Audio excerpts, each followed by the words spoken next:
Nakatagay ng anak na isang inahin. 12 piraso. Walang patay isa. 12 anak niya. Yung December 2. Po, lahat sila may anak na po. Lahat yun nandito sa grupo. Ito po yung anak na nakaraan 10 piraso.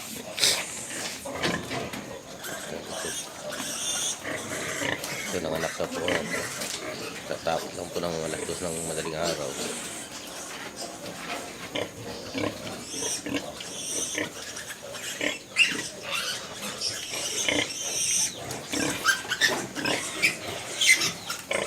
Tagay, lahat sila may anak na mga tagay.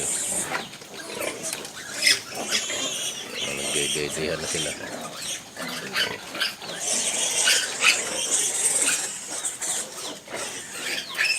Medyo madilim.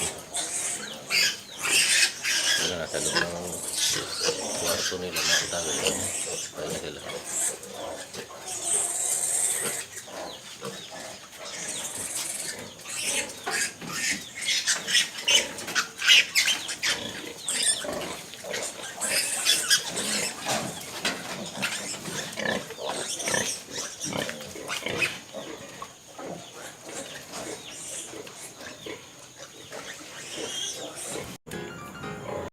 Nakatagay ang anak na may baboy ngayon.